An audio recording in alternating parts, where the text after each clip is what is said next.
ရှေးခေတ် Viking သင်္ဘောသားတွေဟာနေမမြင်ရောတဲ့တင်ထူတဲ့နေ့တွေမှာတောင်လမ်းမပြောက်စေဖို့မှော်ကြောက်တုံးတစ်မျိုးကိုအသုံးပြုခဲ့ကြတယ်ဆိုတာတင်သိပါသလားရာစုနှစ်ပေါင်းများစွာတိုင်အောင်သမိုင်းပညာရှင်တွေဟာရှေးဟောင်း Viking တနာရီတွေထဲမှာပါတဲ့ Solar Stain တို့မဟုတ်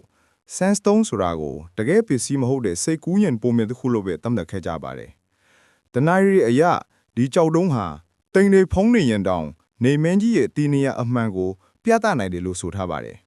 ဒါပေမဲ့ဒီမှော်ပညာဟာတကယ်တော့ယူဘဝေဒကိုအာဘရီလက်ကြောက်ကြအထုံးချမှုတစ်ခုဖြစ်ကြောင်းခေတ်သစ်သိပ္ပံပညာကဖော်ထုတ်နိုင်ခဲ့ပါတယ်ဒီမှော်ကြောက်တုံးဟာတကယ်တော့ Iceland Spar လို့ခေါ်တဲ့တဘာဝကြောက်တုံးတစ်မျိုးထင်နိုင်ခြင်းအများဆုံးပါသူ့မှာ polarization လို့ခေါ်တဲ့အလင်းကိုခွဲထုတ်နိုင်တဲ့ထူးခြားတဲ့စွမ်းရည်ရှိပါတယ်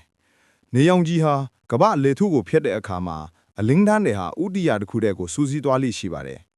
Iceland Spar ကြောက်တုံးကိုကောင်းကင်ဘက်ကိုထောက်ပြီးလှည့်လိုက်တဲ့အခါ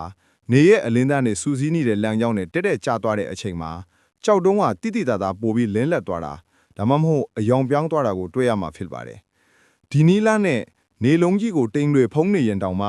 နေရဲ့တီနေရအမှန်ကိုအတိအကျနီးပါးရှာဖွေနိုင်ခဲ့ကြတာပါဒါဟာသူတို့ကိုမြောက်အရက်အမှန်ကိုသိရှိစေပြီးခီးဆက်နိုင်စေခဲ့ပါတယ်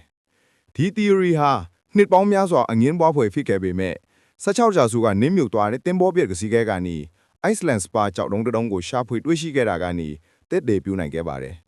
ဒီကြောက်တုံးလေးဟာ Viking တွေကိုတတ်လိုက်အိမ်မြောင်မပေါ်ခင်ခေတ်မှာတခြားသောလူမျိုးတွေထက်တာလွန်နဲ့ရေချောင်းသွားလာမှုစွမ်းရည်ကိုပေးစွမ်းခဲ့ပြီးမြောက်အတ္တလန်တိသမုဒ္ဒရာကိုစိုးရင်ပြီး